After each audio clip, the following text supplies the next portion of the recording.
All right, for today's video review, we're going to be taking a look at another figure from the Transformers Generations Legacy Velocitron Speedia 500 collection, which is quite the lengthy title there. And yeah, today we are going to be taking a look at Cybertron Universe Override. And right off the bat, wow, wowie, wow. I was expecting to like this figure, but I was not prepared for just how blown away by this toy I was going to be. This is a really good figure, and I haven't really, gone and looked at everything else or anything, but right off the top of my head, this feels like it might be a contender for my favorite figure of the year so far. This is a really good toy.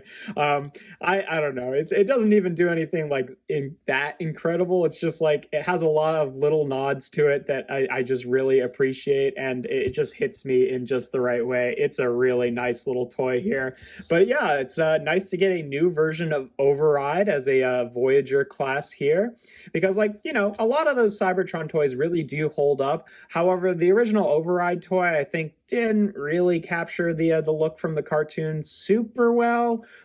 So I don't know. Nice to get a new version of that figure. But yeah, she looks really nice in her little Velocitronian car here. And yeah, I mean, it's got, some obvious things like, oh, look, her head's right there. But that is completely accurate to the original toy and cartoon design. So you can't really falter for that.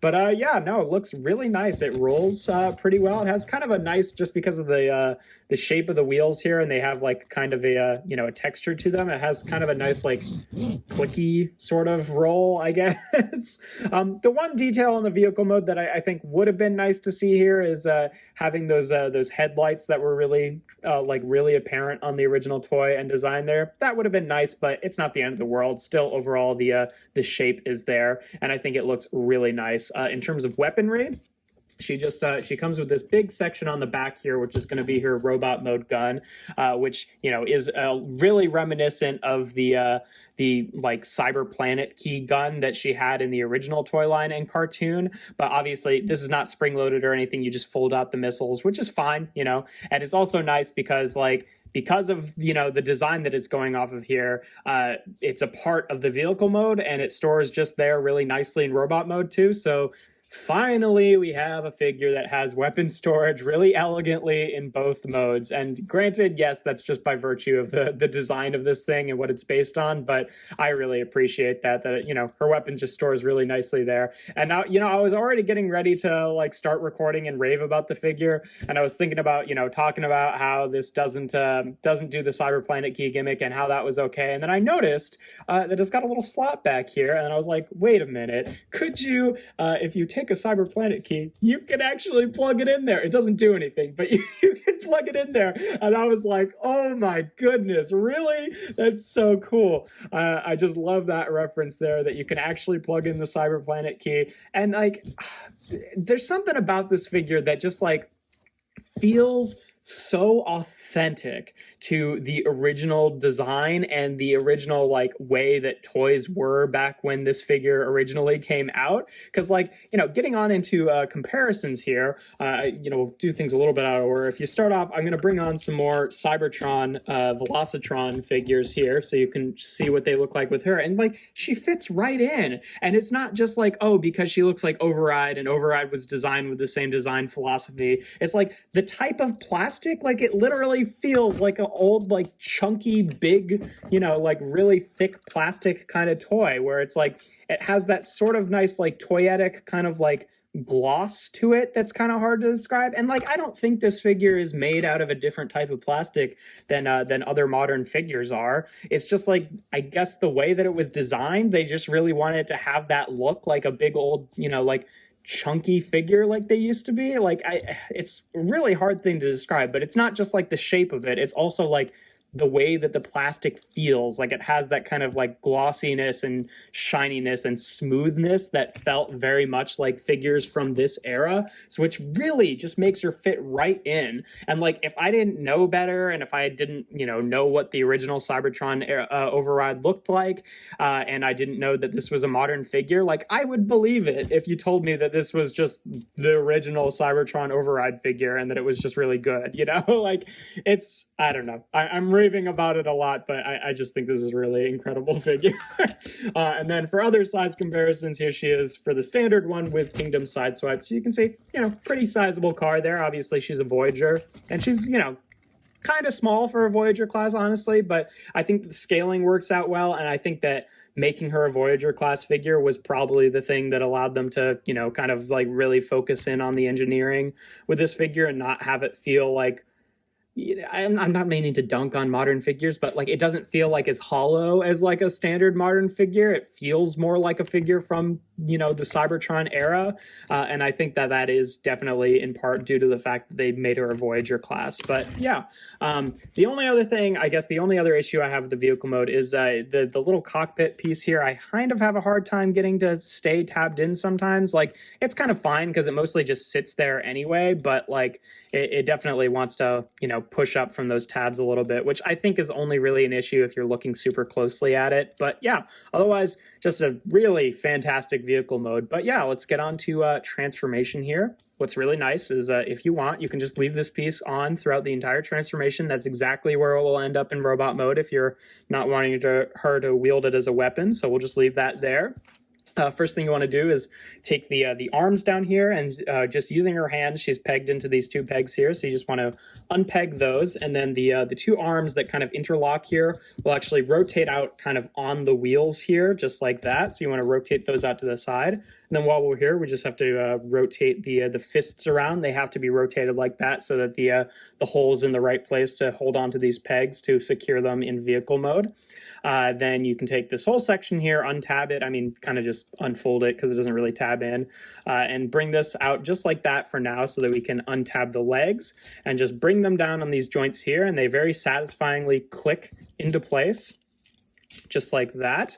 Then we can fold the legs forward here and then unfold the feet, and then take these little red sections here that were kind of like the front section of the car and rotate them up on this black section. And then after you've done that, take the black section, and then this little tab right here will go into this little slot on the red piece itself. Just like that. That's a pretty tight connection, which is our pretty tight hinge there, which is a little bit scary, but it's not too bad. But yeah, just do that on both sides here. Then we take this whole section. You want to sort of untab these back sections here and just kind of bring them down like this for now, just so you can take this whole section here and fold it onto the back, and it kind of clicks into place. And then you want to take the windshield here and the head and rotate them down, and then fold down the windshield. And then these whole bits here are on this little slider system. So you want to bring it down and slide it in. And then this little slot right here, this slot right here corresponds to this little tab right here on the armature that the head is on. And then this little tab right here is going to go into this spot right here. So you're kind of like, it seems like it'd be harder to actually get these to align than it is, but it's honestly not too bad. It can be a little bit tricky, but it does not take a ton of effort to do it. So we just do that on both sides here. Just kind of push in the slider there. The sliders can be a little bit tricky sometimes, but not too bad. And then get that all locked in. Come on, work with me. There we go. And there we have Override in her robot mode. Obviously, I'm going to adjust the camera here in just a sec, just so we can see her in all of her glory here properly. And yeah, I mean, just like vehicle mode, she looks super fantastic. Looks faithful and accurate to the old toy, but even more accurate to the animation model. It's just, wow, very, very impressed with this figure. She has pretty decent articulation. Her head is on a ball joint here. Just because of the shape of it, you don't really get a ton of wiggle or anything. It's mostly just for rotation. The shoulders are on swivels here and then hinges out to the side. She's got a bicep swivel, 90 degrees of bend at the elbow, a wrist swivel, She does have a waist joint, although it is pretty much blocked by this back panel here, and not just the weapon, but actually the panel it sits on. So it only really gets about that range, unfortunately, but that's not the end of the world. And then her hips can go forward, back only about that far, out to the side. She's got a thigh swivel, pretty decently bent knee there, over 90 degrees. And then the feet can tilt. They can't tilt really forward. They can tilt back a little bit, and they can tilt off to the side as well. So yeah, pretty decent articulation. And I mean, there's something just indescribable about the feel of this figure that just like feels like really solid and chunky in a way that, again, just feels very authentic to the Cybertron line, but also updated in a really nice way. But yeah, you can obviously take her weapon off of the back here and have her hold it. Just flip out the bits to the side here. These little fins on the top, you can have them clicked down like this or up like this. I tend to have them in the show. Her fins were kind of angled, so I have them in that middle section for vehicle mode. And then when she's holding it as a gun, I tend to just put them up like that. But really, you can do whatever. You can plug that into her hand here, just like that. She holds it pretty nicely. There's little blast effect ports there on the ends there if you want to do that as well. Just use the ones that I had here for Cosmos.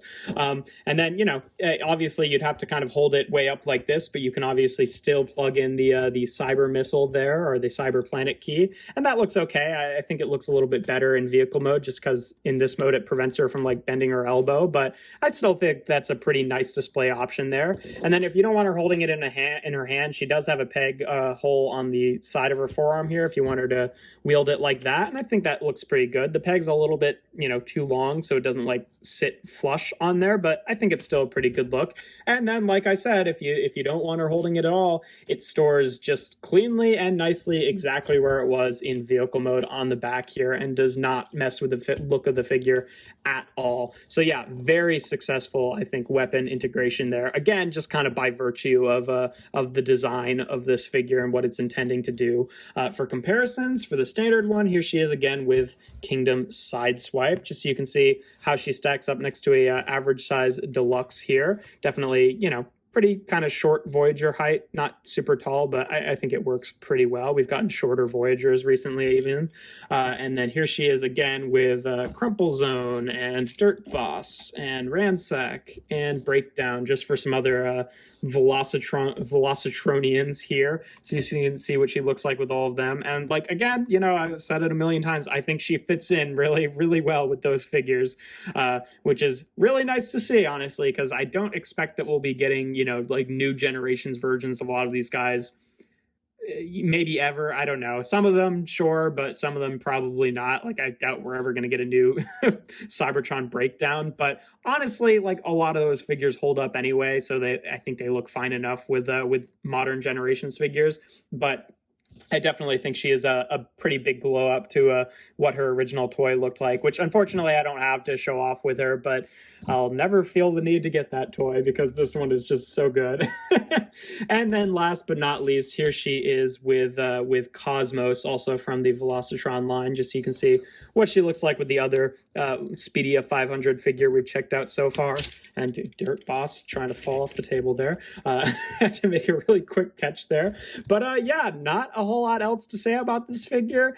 Like I said, there's just so much I really adore about this figure, and like, I like the look of it. I knew I was going to like the look of it when I, pre-ordered it and then, went and picked it up. But getting it in person is just, it feels honestly even that much more impressive. And I guess the other thing to mention is, like, you could, if you want, have this be I forget what the Japanese name for the character is, but basically, they gender swapped it for the United States. So Override is a female character, whereas the original character as written was male. I can't remember. It's something Convoy, obviously, like Velocity Convoy or something like.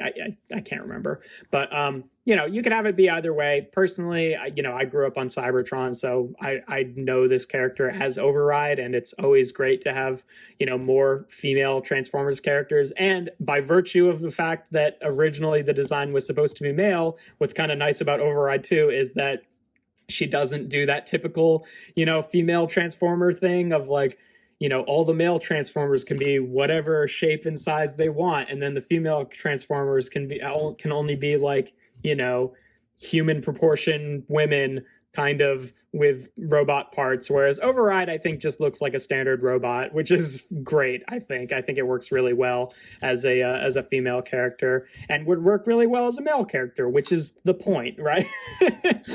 But yeah, no, I think that the feel of this figure is really nice, and like I said, it feels like really close to, you know, how the plastic felt back in the Cybertron era of toys. It has a fun like number of gimmicks. I love that it, you know, has the Cyber Planet key weapon, even if it doesn't function. I absolutely adore that it has Cyber Planet key, not functionality, but like, you know, you can actually put the key back there and it has a place to go. I think that's really cool. The articulation is good. Both robot and vehicle mode, I think, just look fantastic. And that's pretty much all there is to it. It's just a really nice figure, and I'm pretty pleased with it, if you couldn't tell so far. But yeah, that's pretty much it. If you enjoy my videos, make sure to leave a like and consider subscribing. I do reviews every Tuesday, Thursday, and Sunday. And without further ado, here we have Transformers Generations Legacy Velocitron Speedia 500 Collection Cybertron Universe Override.